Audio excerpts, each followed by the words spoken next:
Written song na talaga siya. 10 years ago, ginamit siya sa isang Korean novela dito sa GMA.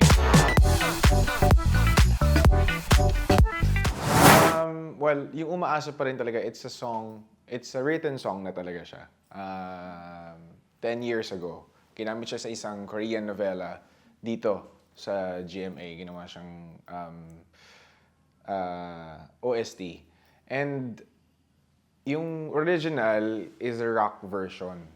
So, ngayon, yung nirelease namin na Umaasa pa rin, it's more on slower. It's a slower version. Medyo ballad siya. Pero mas may ibang tweak kaming ginawa kasama music, ang Jimmy Music. Well, personally kasi ako as a person, I hope for a lot of things. Umaasa rin ako na maging, kunyari, I have something na ginawa ko. Gusto ko, umaasa ako na magiging fruitful yun. Alam mo yun, parang lahat naman tayo, feeling ko, pag meron tayong nilook forward, like umaasa tayo in a good way. I mean, umaasa tayo sa lahat ng better na dumating sa buhay natin. So, yun. For me, umaasa pa rin. It's not just pagdating sa love, pero umaasa rin na merong magandang dumating sa buhay natin. Actually, yung talaga yung chorus. Naghahanap, naghihintay ako, nananalangin ang puso ko.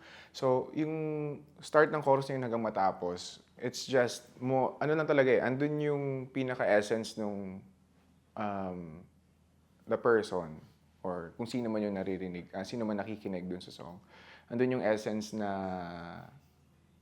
he or she wants something na maganda in return, or maganda na mangyari sa life niya.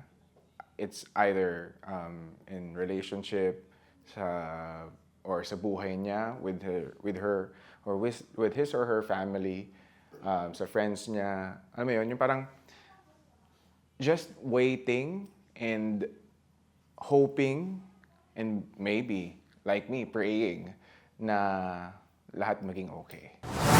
Mga kapuso, available na po for streaming sa lahat ng music streaming platforms ang aking single na Umaasa pa rin. Pakinggan nyo.